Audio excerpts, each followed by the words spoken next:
people have already been executed in the first 3 weeks of 2023. Let's see what were the crimes they committed, as well as their last words and last meals. Amber McLaughlin, known as Scott McLaughlin, was born on January 13, 1973 and was executed on January 3, 2023 by the state of Missouri. Amber was an American transgender woman who was put to death for and killing her ex-girlfriend Beverly Gunter in 2003. McLaughlin was living as a man at the time of the crime, and while she was incarcerated, she changed her gender to female. She became the country's first openly transgender death row inmate. Scott McLaughlin continued to be McLaughlin's legal name, and both the execution warrant and the jail records listed her by this name. Because of a 1992 conviction of essay against a 14-year-old girl, McLaughlin was listed as a offender. According to court documents, McLaughlin would appear at the 45-year-old Gunter's suburban St. Louis workplace, occasionally hiding inside. Police officers often escorted Gunter to her vehicle after work. At that time, she obtained a restraining order against McLaughlin. The night of November 20,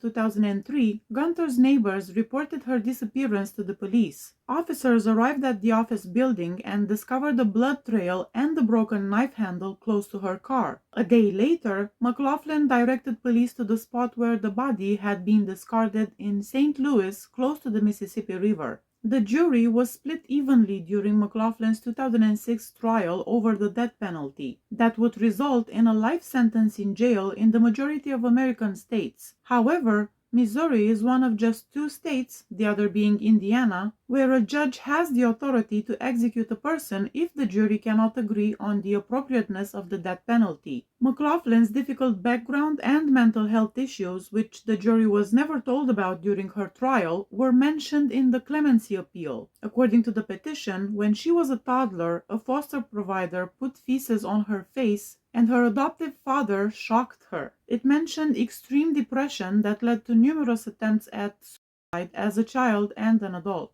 The petition also contained records citing diagnoses of gender dysphoria, a disorder that results in suffering and other symptoms when a person's gender identity and the sex they were assigned at birth diverge. However, according to her lawyer, Larry Comp, McLaughlin's sexual orientation was not the main emphasis of the clemency application. This clemency was denied.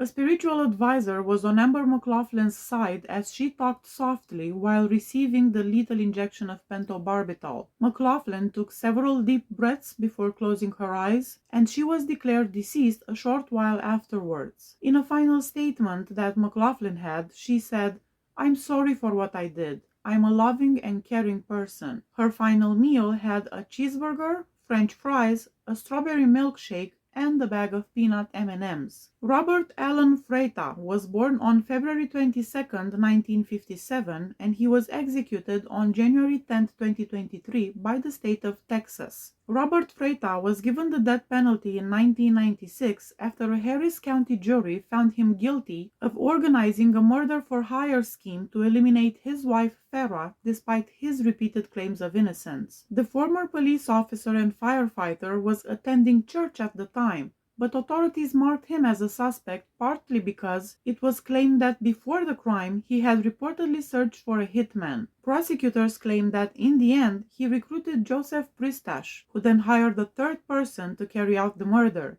The death penalty was imposed on all 3 individuals. Before the execution started, Barry Brown, Freitas' spiritual advisor, prayed for him for roughly 3 minutes. As Freitas was shackled to the death chamber gurney, Brown called for prayers for hearts that have been broken, for people who grieved, and those who will grieve in the days ahead. Brown had his prayer book on the pillow next to Freitas' head, with his right palm resting on Freitas' right hand. He prayed for God to be merciful to Bobby. When the warden inquired whether he had any closing remarks, Freitas responded, "No." Before all motion ceased, Freitas snored aloud 6 times. 2 days before his execution, he described his sentence as enlightening during an interview with the organization Death Penalty Action. It's been kind of an enlightening experience as far as I never gave any thought to the death penalty even though I was a police officer. Now that I'm going through it, I can understand how so ridiculously tormenting it is for the inmates to be put through this. To have you knowing the day and time and everything that you're going to die,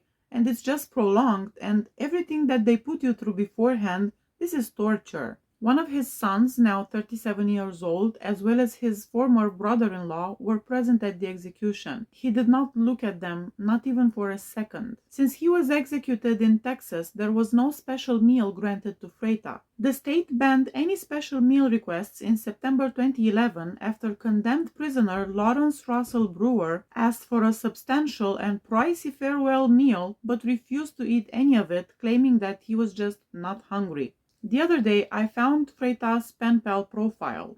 This is what it said. Hi, my name is Bobby and I'm on Texas death row. All my official appeals are over. I am looking for female friends, women companions, please. Any size and shape, but preferably young enough to be internet savvy. The attached photo is of me inside my cell on March 3rd, 2022 for my Overcomers graduation ceremony. I've also graduated from Bridges to Life and the Truth Project, and I am participating in 4 more courses to complete this first ever faith-based program on death row. I've written and published a book, written 6 short video skits thus far, and I'm working on a new venture you may find interesting. I'm easygoing, non-judgmental, open to any topic, and answer all questions honestly. You can read a lot more about me and my case. Just ask me for my social media information when you write me. Now I'm anxiously awaiting to hear from you and learn your interests and even anything you need or would like to vent about. I'm a good listener. To have a friend, I have to be a friend. Give me the opportunity to be your friend. Please be sure to provide your mailing address so I can reply. With love, Bobby. Scott James Eizember was born on January 10, 1961, and he was executed on January 12, 2023 by the state of Oklahoma. He was found guilty of the 2003 slayings of A.J. Cantrell, 76 years old, and Patsy Cantrell, 70 years old. Although Eisenberg was guilty, his lawyers maintained that his life still had value. In order to more conveniently monitor his ex-girlfriend who lived across the street, Eisenberg broke into the Cantrell's house. Before entering the house, Eisenberg waited for the couple to depart, and when they unexpectedly returned home, he killed them. Although defense lawyers said that Patsy was shot while AJ and Eisenberg fought over the weapon, the prosecutors claim he shot Patsy with a shotgun before using that shotgun to beat AJ to death. Eisenberg entered Catherine Smith's house shortly after the killings. He shot Smith's son in the back and then he attacked Smith's mother. Both people involved in the encounter survived and Eisenberg left the area. He wasn't discovered for some months. He was allegedly trying to get to Arkansas by threatening another couple with a gun and ordering them to drive him there. Before phoning the police, the husband was able to locate a gun he had stashed inside his car and shot Eisenberg 4 times.